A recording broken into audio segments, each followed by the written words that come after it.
So as I was saying on that video, the last video was that for wrestlers, we might want to be continuing to integrate into our programs higher rep range activities for our muscles because, and I've talked about this when I was talking about exercise size more in the past, but what's going to basically happen is that, you know, when we are building size and we're building total strength here, we are also basically developing just type 2X muscle fibers, which are going to be bulky. They're not going to process energy particularly well, and you're just going to fatigue a lot faster. And when we're talking about a sports performance program, and again, we're not talking like Jeff Cavalier or Sean Nelson about you know, just hypertrophy for hypertrophy. We're talking about sports performance specifically. So there is a reason that is not just cosmetic to be going in here and actually saying, okay, no, I want to see this sports performance specific adaptation. So having more strength when you're a wrestler absolutely is beneficial to you, right? Because you want to be stronger than your opponent. You want to be able to move them and manipulate them. But that comes at a cost. So when you wrestle, and I've actually experienced this quite a few times, and I have a little bit of it as my problem as well, especially when I've done more strength training focus, is that you get into a match and you're using all this muscle and you fatigue, and now your muscles don't work, and you've got nothing to fight with.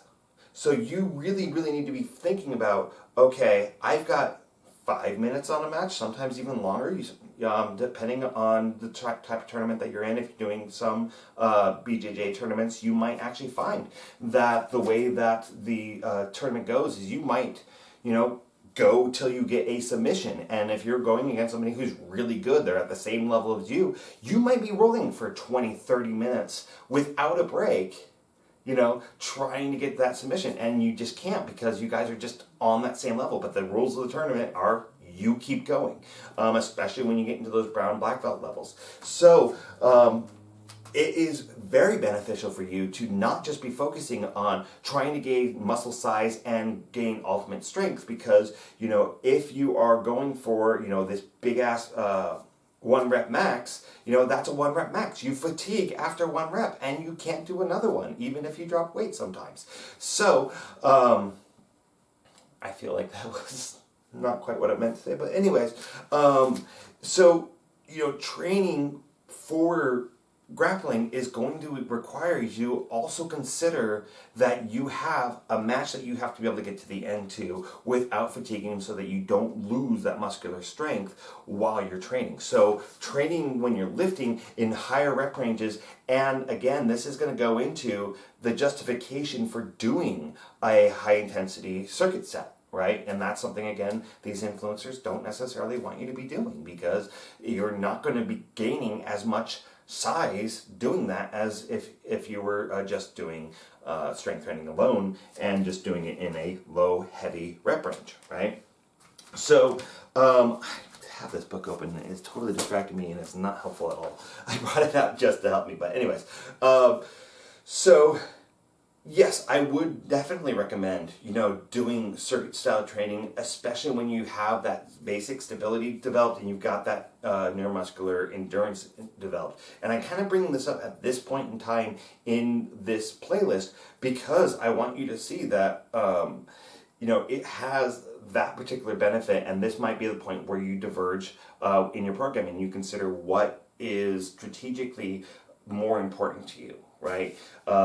So, you know, oftentimes I'm going to be saying, do not neglect your cardio. I know that people say it is a waste of time. Maybe it is for fat loss, but it is not a waste of time when it comes to trying to develop some basic level of endurance, even if you are not necessarily using the same muscle fibers that you would be for wrestling, right?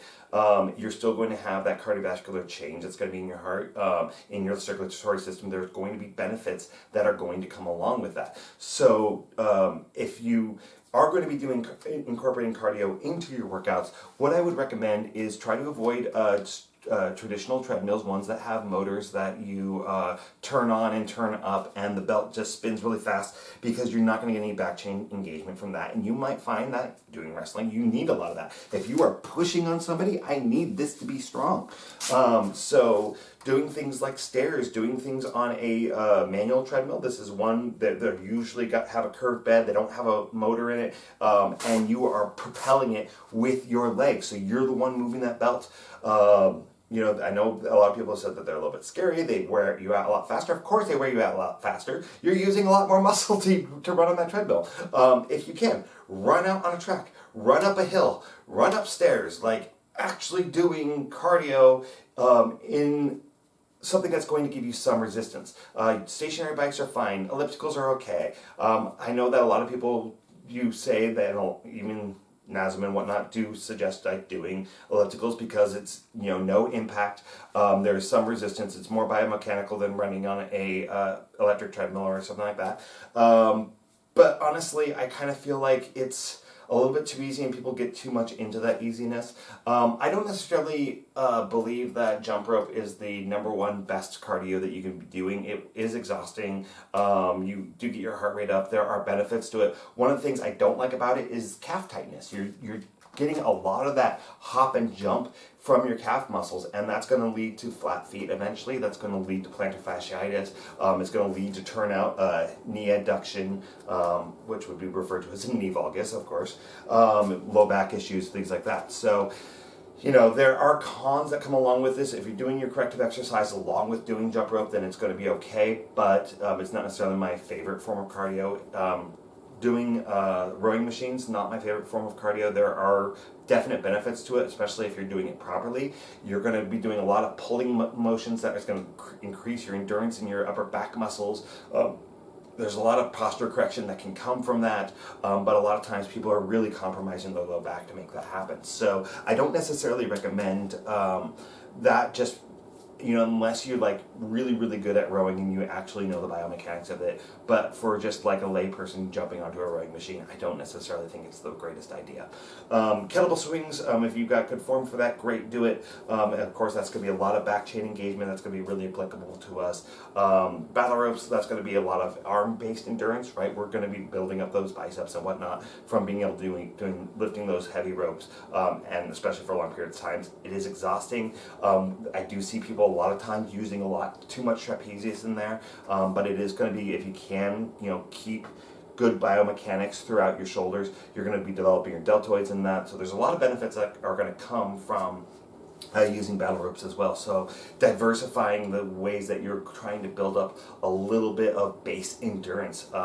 You know, I haven't seen a workout program from any college level D1 wrestling program that doesn't include heavy amounts of cardio. So don't neglect that. That is actually probably, in my opinion, more important than strength, is being faster than your opponent and being having more gas in your tank overall. I think is one of the best things that's going to give you a competitive advantage over people that don't do that type of stuff.